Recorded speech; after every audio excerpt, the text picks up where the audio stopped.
তোমাকে আমি এমন জায়গায় লুকিয়ে রাখবো যে কেউ খুঁজে পাবে না।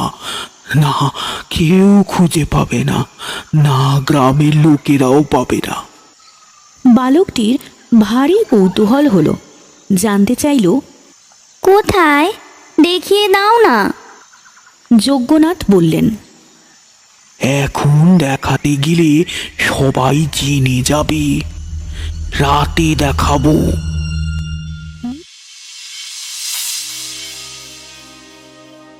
মানুষ জীবনে অনেক কিছু জমিয়ে রাখে, টাকা, সম্পত্তি, সোনা, মোহর। কিন্তু কখনো কখনো সেই সম্পত্তি হয়ে ওঠে মানুষের জীবনের সবচেয়ে বড় অভিশাপ। নমস্কার বন্ধুরা, আমি বাবন আর আপনি শুনছেন স্টোরি নাইটস উইথ বাবন। আজ আমরা নিয়ে এসেছি বিশ্বকবি রবীন্দ্রনাথ ঠাকুরের এক অসাধারণ কালজয়ী ছোট গল্প, সম্পত্তি সমর্পণ। কখনো কখনো মানুষ সম্পত্তিকে রক্ষা করতে গিয়ে হারিয়ে ফেলে নিজের সবচেয়ে প্রিয় মানুষকে, আর সেই ভুলের মূল্য তাকে দিতে হয় সারা জীবন ধরে। তাহলে আর দেরি কেন? আলো নিভিয়ে হেডফোন কানে গুঁজে প্রস্তুত হয়ে যান এক গভীর, রহস্যময়, হৃদয়স্পর্শী সাহিত্য যাত্রার জন্য। চলুন তাহলে শুরু করা যাক আজকের গল্প, সম্পত্তি সমর্পণ। বৃন্দাবন কুণ্ড প্রচণ্ড রেগে এসে বাপকে বলল, আমি এখনই চললাম।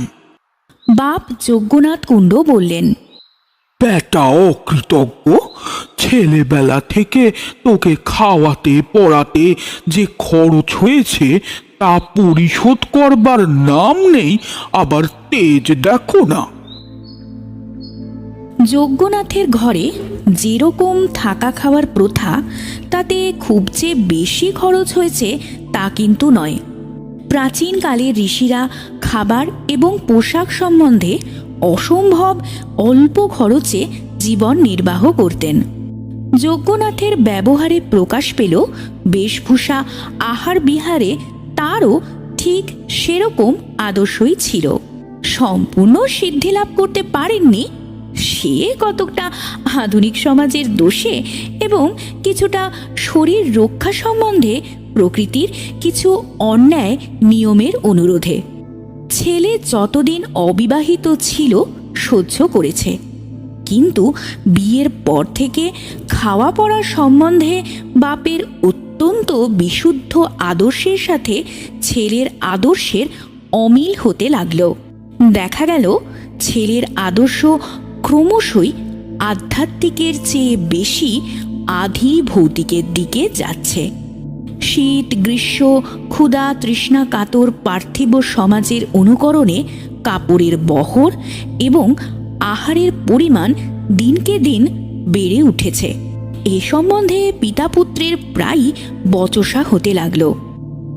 অবশেষে বৃন্দাবনের স্ত্রীর গুরুতর অসুখকালে কবিরাজ বহু ব্যয়সাধ্য এক ওষুধের ব্যবস্থা করাতে যজ্ঞনাথ তাতেই কবিরাজের অনভিজ্ঞতার পরিচয় পেয়ে তৎক্ষণাৎ তাকে বিদায় করে দিলেন। বৃন্দাবন প্রথমে হাতে পায়ে ধরল, তারপর রাগারাগি করল, কিন্তু কোনো ফল হল না। স্ত্রীর মৃত্যু হবার পর বাপকে স্ত্রী হত্যাকারী বলে গালাগাল দিল বৃন্দাবন। বাপ বললেন, কেন, ওষুধ খেয়ে কি কেউ মরে না? দামি ওষুধ খেলেই যদি বেঁচে যেত সবাই, তবে রাজা বাদশারা মরে কোন দুঃখে শুনি? যেমন করে তোর মা মরেছে, তোর দিদিমা মরেছে, তোর স্ত্রী তার চেয়ে কি বেশি ধুম করে মরবে? অত ভাগা। বাস্তবিক যদি শোকে অন্ধ না হয়ে বৃন্দাবন ঠান্ডা মাথায় বিবেচনা করে দেখত, তাহলে এই কথায় অনেকটা সান্ত্বনা পেত। তার মা, দিদিমা কেউই মরবার সময় ওষুধ খাননি। এবাড়ির এরকমই সনাতন প্রথা। কিন্তু আধুনিক লোকেরা প্রাচীন নিয়মে মরতেও তো চায় না। যে সময়ের কথা বলছি, তখন এদেশে ইংরেজের নতুন সমাগম হয়েছে, কিন্তু সে সময়ও তখনকার সেকালের লোক তখনকার একালের লোকের ব্যবহার দেখে হতবুদ্ধি হয়ে বেশি বেশি করে তামাক টানত। যাকে তখনকার নব্য বৃন্দাবন তখনকার প্রাচীন যজ্ঞনাথের সাথে বিবাদ করে বলল, আমি চললাম।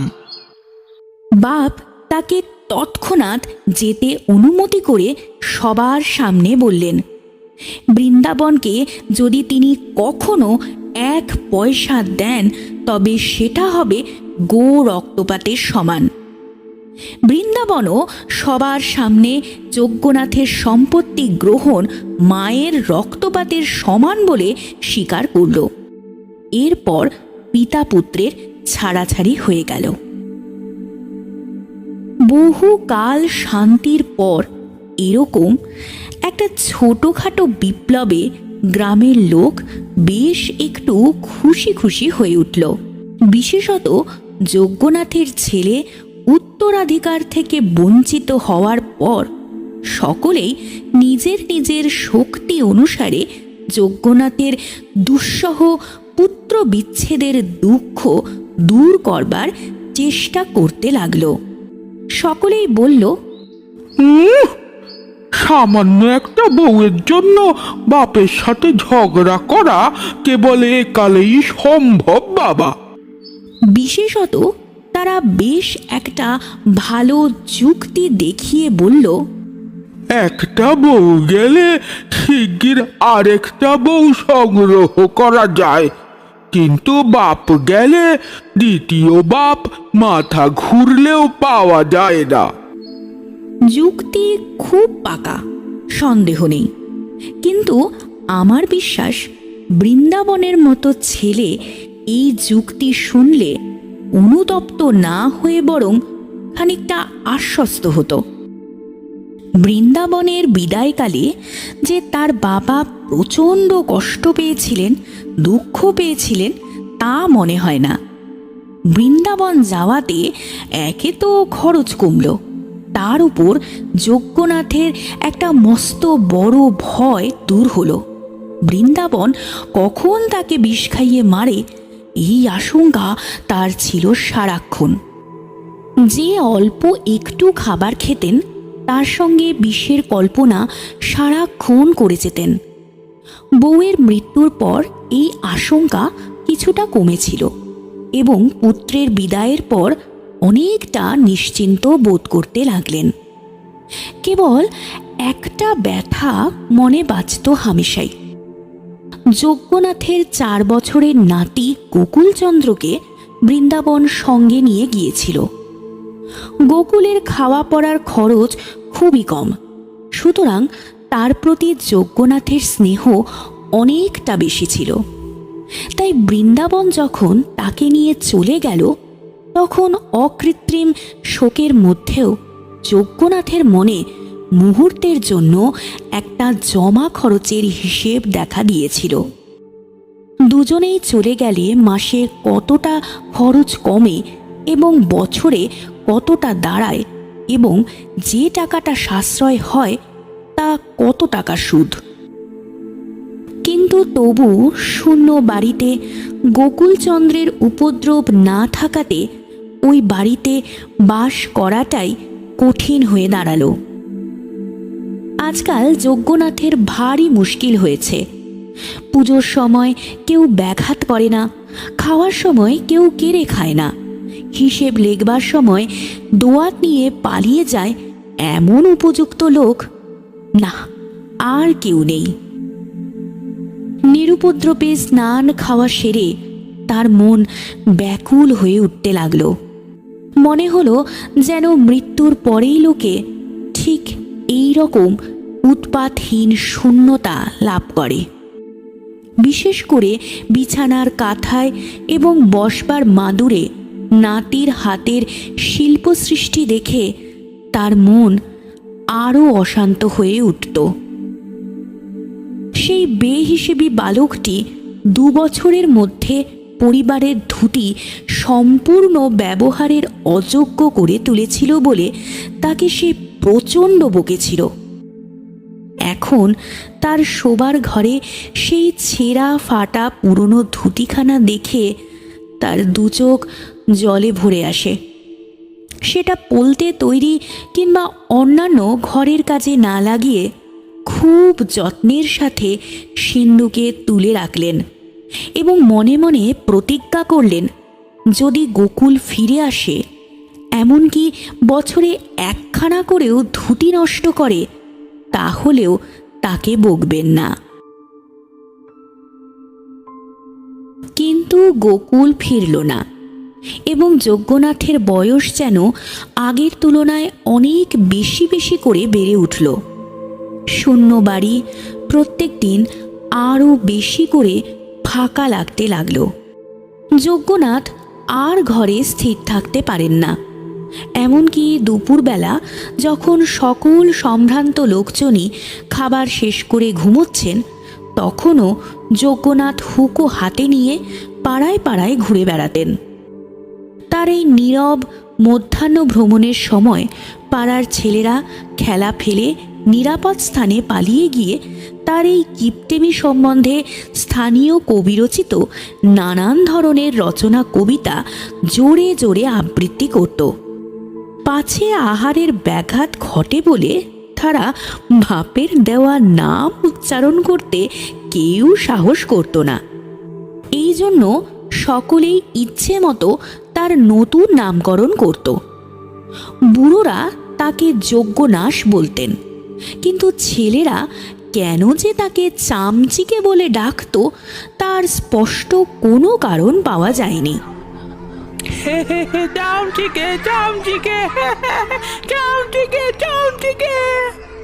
বোধ হয় তার রক্তহীন শীর্ণ চামড়ার সাথে উক্ত প্রাণীর কোনো রকম শরীরগত সাদৃশ্য ছিল। একদিন এই রকম গ্রামের পথে যজ্ঞনাথ দুপুরবেলা বেরিয়েছিলেন। দেখলেন একজন অপরিচিত বালক গ্রামের ছেলেদের সর্দার হয়ে উঠে একটা সম্পূর্ণ নতুন উপদ্রবের রাস্তা দেখাচ্ছে। আমি যাব না, তুই এদিকে আয়। অন্যান্য বালকেরা তার চরিত্রের বল এবং কল্পনার নতুনত্বে অভিভূত হয়ে এক মনে তার বশ মানছে। তুই এই মাটিরটা ডিবিটার উপরে গিয়ে দাঁড়া, তুই ওখানে দাঁড়া, তুই এখানে থাক। অন্য বালকেরা বৃদ্ধকে দেখে যেরকম খেলায় ভঙ্গ দিত, এ কিন্তু সেটা না করে চট করে এসে যজ্ঞনাথের গায়ের কাছে চাদর ঝাড়া দিল এবং একটা বন্ধনমুক্ত গিরগিটি চাদর থেকে লাফিয়ে পড়ে তার গা বেয়ে জঙ্গলের দিকে পালিয়ে গেল। আকস্মিক ভয়ে বৃদ্ধের সারা শরীর কেঁপে উঠল। ছেলেদের মধ্যে ভারী একটা আনন্দের কলরব পড়ে গেল। আর কিছু দূর যেতে না যেতেই যজ্ঞনাথের কাঁধ থেকে হঠাৎ তার গামছাটা পিছলে গিয়ে অপরিচিত বালকটির মাথায় পাগড়ি হয়ে বসে পড়ল। এই অজ্ঞাত বালকটির কাছ থেকে এরকম নতুন প্রণালীর অত্যাচার পেয়ে যজ্ঞনাথ ভারী সন্তুষ্ট হলেন। কোনো বালকের কাছ থেকে এই রকম অসংকোচ আত্মীয়তা তিনি বহুদিন পাননি। বিস্তর ডাকাডাকি করে এবং নানা মতো আশ্বাস দিয়ে যজ্ঞনাথ তাকে কিছুটা আয়ত্ত করতে পারলেন। জিজ্ঞাসা করলেন, তোমার নাম কি? হ্যাঁ, সে বলল, নিতাই পাল। বাড়ি কোথায়? বলবো না। বাপের নাম কি? বলবো না। কেন বলবে না? বলবে না কেন? আমি বাড়ি ছেড়ে পালিয়ে এসেছি। কেন? আমার বাবা আমাকে পাঠশালায় দিতে যায়। এই রকম ছেলেকে পাঠশালায় দেওয়া যে সম্পূর্ণভাবে টাকার অপচয় এবং বাপের যে বিষয়বুদ্ধি কিচ্ছু নেই, তা যজ্ঞনাথের কাছে পরিষ্কার হয়ে গেল। যজ্ঞনাথ বললেন, আমার বাড়িতে এসে থাকবে? হ্যাঁ, আচ্ছা। বাচ্চাটি কোনো আপত্তি না করে এমনই নিঃসংকোচে সেখানে আশ্রয় গ্রহণ করলো যেন সেটা তার বাড়ির পাশে কোনো বটগাছ। কেবল তাই নয়, নিজের খাওয়া পড়া সম্বন্ধে যেভাবে অকপটে সবাইকে আদেশ দিতে লাগলো যেন আগে থেকেই তার পুরো দাম সে চুকিয়ে দিয়েছে, এবং এটা নিয়ে মাঝে মাঝে যজ্ঞনাথের সঙ্গে রীতিমতো ঝগড়া করত। নিজের ছেলেকে পরাস্ত করা সহজ, কিন্তু পরের ছেলের কাছে যজ্ঞনাথকে হার মানতে হলো। যজ্ঞনাথের ঘরে নিতাই পালের এই অভাবনীয় সমাদর দেখে গ্রামের লোক আশ্চর্য হয়ে গেল। বুঝল বুড়ো আর বেশি দিন বাঁচবে না, এবং কোথাকার এই বিদেশি ছেলেটাকে সমস্ত বিষয় আশয় দিয়ে যাবে। বাচ্চাটিকে দেখে সকলেই খুব হিংসে করতে লাগলো এবং সকলেই তার অনিষ্ট করবার জন্য উঠে পড়ে লাগলো। কিন্তু বৃদ্ধ তাকে বুকের পাঁজরের মতো ঢেকে বেড়াতো। ছেলেটা মাঝে মাঝে চলে যাবে বলে শাসাতো। যজ্ঞনাথ তখন তাকে প্রলোভন দেখাতেন এবং প্রায়ই বলতেন, দাদু ভাই, তোকে আমি আমার সমস্ত বিষয় আশয় দিয়ে যাব। হ্যাঁ, বালকের বয়স অল্প, কিন্তু এই আশ্বাসের মর্যাদা সে সম্পূর্ণ বুঝতে পারত। তখন গ্রামের লোকেরা বালকের বাপের সন্ধান করতে আরম্ভ করলেন। তারা সকলেই বললেন, আহারে, বাপ মার মনে না জানি কত কষ্টই হচ্ছে, আর ছেলেটাও তো পাপিষ্ঠ কম নয়। বলে ছেলেটার উদ্দেশ্যে অকথ্য উচ্চারণে গালিগালাজ করা শুরু করত। তার এতই বেশি ঝাঁজ যে অন্যের স্বার্থের থেকে নিজের স্বার্থের জ্বালাটাই বেশি প্রকাশ পেত। বৃদ্ধ একদিন এক পথিকের কাছে শুনতে পেল দামোদর পাল বলে এক ব্যক্তি তার হারানো ছেলের সন্ধান করে বেড়াচ্ছে। অবশেষে এই গ্রামের দিকেই নাকি সে আসছে। নিতাই এই সংবাদ শুনে অস্থির হয়ে উঠল। ভাবি বিষয়াশয় সমস্ত কিছু ত্যাগ করে পালানোর ভয় দেখাতে আরম্ভ করল। যজ্ঞনাথ নিতাইকে বারবার আশ্বাস দিয়ে বললেন, তোমাকে আমি এমন জায়গায় লুকিয়ে রাখবো যে কেউ খুঁজে পাবে না, না কেউ খুঁজে পাবে না, না গ্রামের লোকেরাও পাবে না। বালকটির ভারী কৌতূহল হলো, জানতে চাইল, কোথায় দেখিয়ে দাও না। যজ্ঞনাথ বললেন, এখন দেখাতে গেলে সবাই জেনে যাবে, রাতে দেখাবো। নিতাই এই নতুন রহস্য আবিষ্কারের আশ্বাসে উৎফুল্ল হয়ে উঠল। বাপ তাকে না খুঁজে পেয়ে চলে গেলেই সে বাকি ছেলেদের সঙ্গে বাজি রেখে একটা লুকোচুরি খেলবে। মনে মনে এরকম ঠিক করল। কেউ খুঁজে পাবে না, ভারী মজা। বাপ এসে সমস্ত দেশ খুঁজে কোথাও তার সন্ধান পাবে না, এটাও বেশ মজার।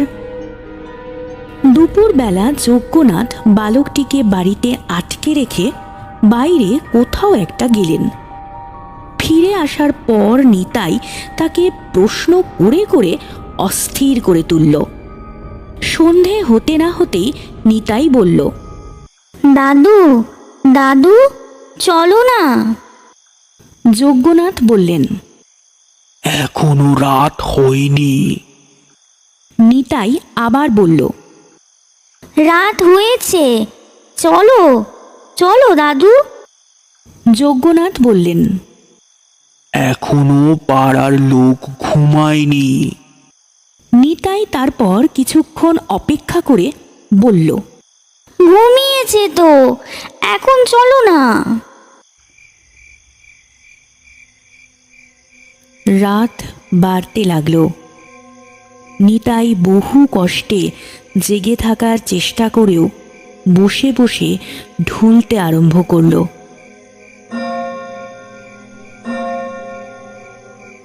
রাত্রি 2টো বাজলে যজ্ঞনাথ নিতাইয়ের হাত ধরে ঘুমন্ত গ্রামের অন্ধকার পথে বের হলেন। চারিদিক নিস্তব্ধ, আর কোনো শব্দ নেই। কেবল থেকে থেকে কুকুর ঘেউ ঘেউ করে ডাকছে, আর সেই শব্দে আশেপাশে যতগুলো কুকুর ছিল সকলে তারস্বরে যোগ দিচ্ছে। মাঝে মাঝে নিশাচর পাখি পায়ের আওয়াজে ভয় পেয়ে ছটফট করে বনের মধ্যে দিয়ে উড়ে যাচ্ছে। নিতাই ভয়ে যজ্ঞনাথের হাত শক্ত করে ধরল।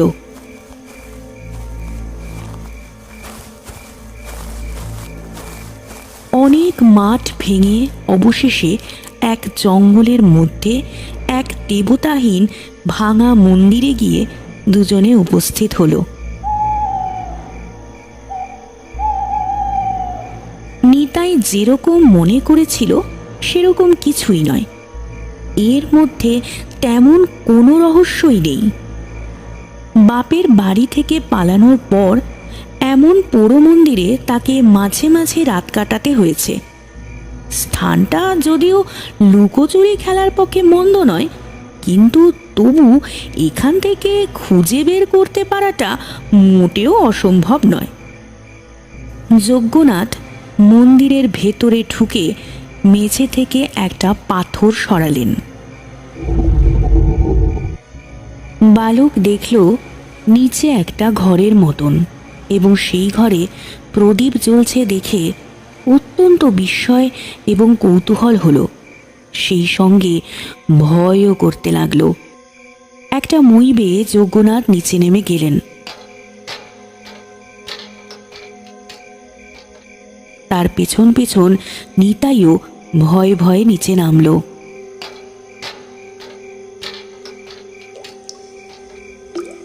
নিচে গিয়ে দেখল চারিদিকে পেতলের কলসি, মাঝখানে একটা আসন, এবং তার সামনে সিঁদুর, চন্দন, ফুলের মালা, পুজোর যাবতীয় উপকরণ।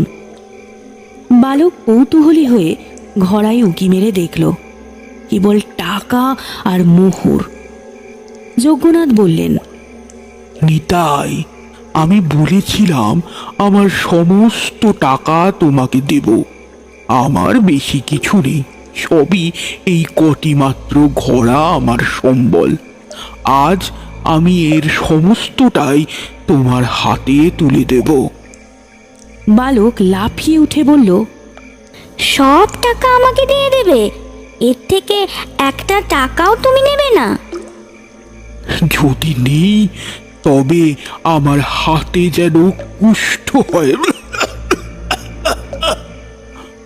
কিন্তু কিন্তু একটা কথা আছে নিতাই, যদি কখনো আমার নিরুদ্দেশ নাতি গোকুলচন্দ্র, কিংবা গোকুলের ছেলে, কিংবা গোকুলের নাতি, তারও ছেলে, তার বংশের কেউ যদি আসে, তবে তবে তার কিংবা ওই তাদের হাতে এই এই সমস্ত টাকা তোমায় কিন্তু গুনে গুনে তুলে দিতে হবে।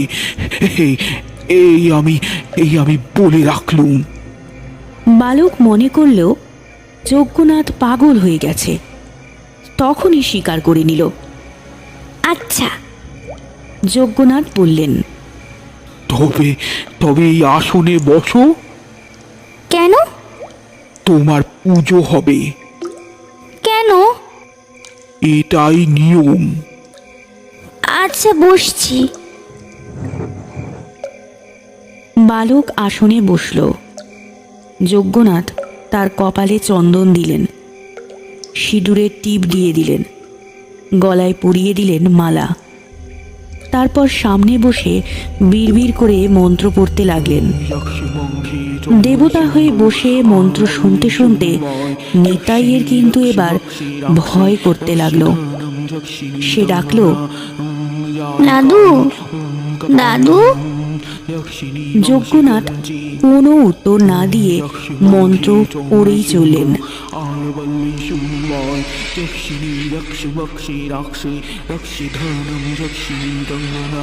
অবশেষে এক একটি ঘোড়া বহু কষ্টে টেনে এনে বালকের সামনে রেখে উৎসর্গ করলেন এবং প্রত্যেকবার নিতাইকে দিয়ে বলিয়ে নিলেন,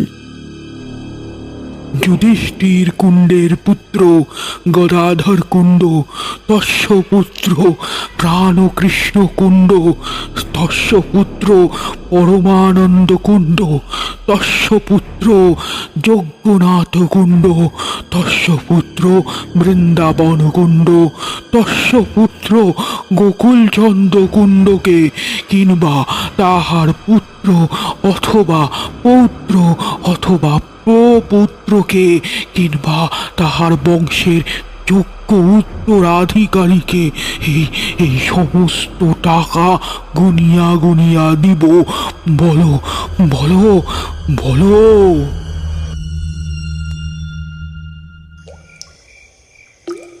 এই রকম বারবার আবৃত্তি করতে করতে ছেলেটি হতবুদ্ধির মতো হয়ে গেল। তার জিভ ক্রমে জড়িয়ে এলো। যখন অনুষ্ঠান শেষ হলো তখন প্রদীপের ধোঁয়া আর দুজনের নিঃশ্বাসে ওই ছোট্ট গহ্বরে দম বন্ধ হয়ে আসতে লাগলো। বালকের তালু শুকনো হয়ে গেল, হাত পা জ্বালা করতে লাগলো, শ্বাস আটকে যাওয়ার জোগাড়। প্রদীপের আলো ক্রমশ ম্লান হতে হতে একটা সময় নিভে গেল। অন্ধকারেই বালক অনুভব করল যজ্ঞনাথ মই বেয়ে ওপরে উঠছে।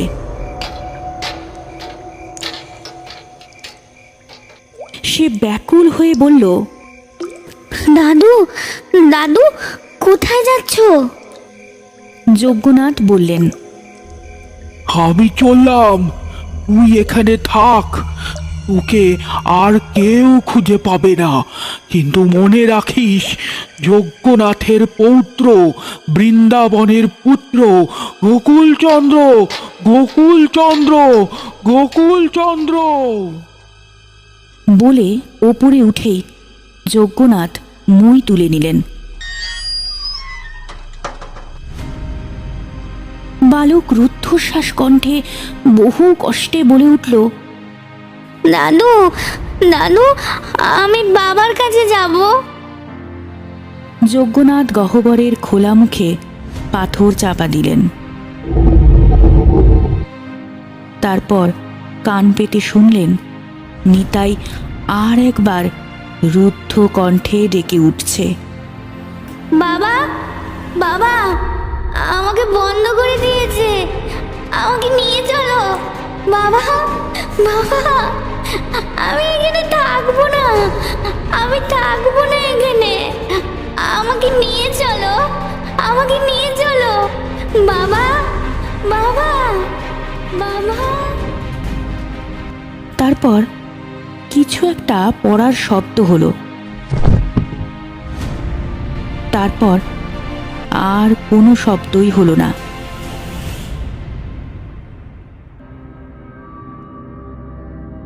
যজ্ঞনাথ এইভাবে যক্ষের হাতে ধন সমর্পণ করে সেই পাথরের ওপর মাটি চাপা দিতে লাগলেন। তার উপর ভাঙা মন্দিরের ইট বালি চাপিয়ে দিলেন। তার উপর ঘাসের চাপড়া রাখলেন। বনের গুল্ম রোপণ করলেন।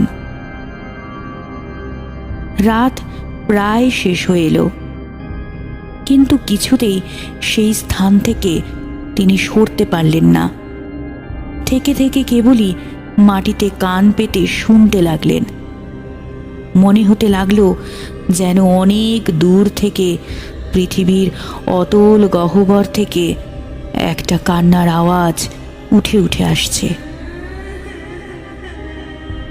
মনে হলো যেন রাতের আকাশ সেই একমাত্র শব্দে পরিপূর্ণ হয়ে উঠেছে। পৃথিবীর সমস্ত ঘুমন্ত লোক যেন সেই শব্দে বিছানার ওপর জেগে উঠে কান পেতে বসে আছে। বৃদ্ধ অস্থির হয়ে কেবল মাটির ওপর মাটি চাপিয়ে যাচ্ছে, যেন এমনি করে কোনো মতে পৃথিবীর মুখ চাপা দিতে চায়। গোকুল চন্দ্র, গোকুল চন্দ্র, গোকুল চন্দ্র। ওই কে যেন ডাকে। ও বাবা, ও বাবা, কোথায় তুমি? আমাকে নিয়ে যাও, আমার ভয় করছে। ও বাবা, বাবা, ও বাবা। বৃদ্ধ মাটিতে আঘাত করে বলল, চুপ চুপ চুপ কর, একদম চুপ। সবাই সবাই শুনতে পাবে। চুপ কর নিতাই, চুপ কর, সবাই শুনতে পাবে। আবার কে যেন ডাকে। ও বাবা, বাবা, ও বাবা, কোথায় তুমি? আমাকে নিয়ে যাও না, আমার ভয় করছে। ও বাবা, বাবা, ও বাবা, আমি এখানে থাকবো না। ও বাবা, বাবা, ও বাবা, ও বাবা।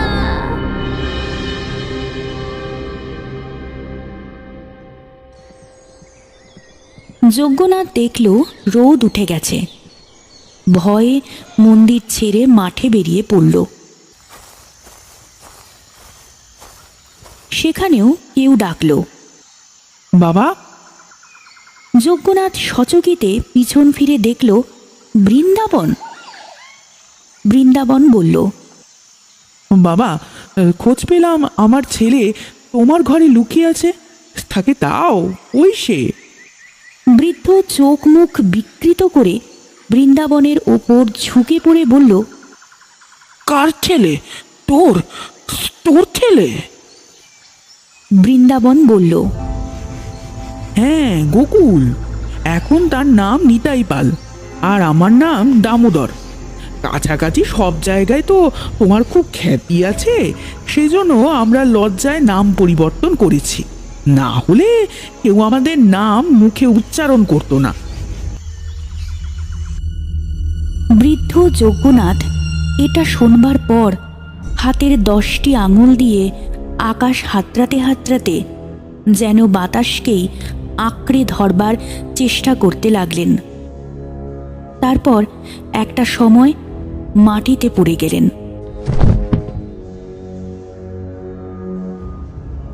জ্ঞান ফিরে পেয়ে যজ্ঞনাথ বৃন্দাবনকে মন্দিরে টেনে নিয়ে গেলেন। বললেন, কান্না কান্না শুনতে পাচ্ছ? কান্না কান্না, হ্যাঁ, কান্না শুনতে পাচ্ছ? বৃন্দাবন বলল, না, শুনতে পাচ্ছি না তো। কান পেতে শোনো দেখি। বাবা বাবা বলে কেউ ডাকছে কি না? বাবা বাবা, এরকম এরকম করে কেউ ডাকছে কি না? কান পেতে শোনো, ঠিক করে শোনো। কান পেতে শোনো দেখি। বাবা বাবা বলে কেউ ডাকছে কি না? বৃন্দাবন বলল, কই, না তো। বৃদ্ধ তখন যেন ভারী নিশ্চিন্ত হলেন। তারপর থেকে বৃদ্ধ সকলকে জিজ্ঞাসা করে বেড়াতেন, কান পেতে শোনো, কান্না শুনতে পাচ্ছ? কান্না শুনতে পাচ্ছ?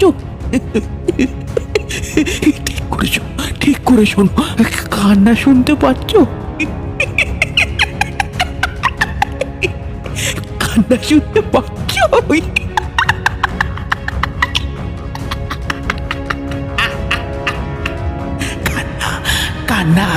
কান্না শুনতে পাচ্ছ?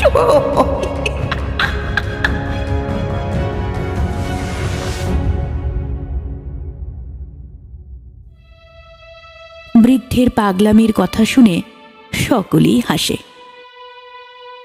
অবশেষে 4 বছর পরে বৃদ্ধের মৃত্যুর দিন এসে উপস্থিত হল। যখন চোখের ওপর থেকে জগতের আলো নিভে এলো এবং শ্বাস প্রায় বন্ধ হয়ে এলো, তখন বিকারের বেগে হঠাৎ তিনি উঠে বসলেন। একবার দুহাতে চারিদিক হাতড়ে মুমূর্ষু বলে উঠল, নিতাই,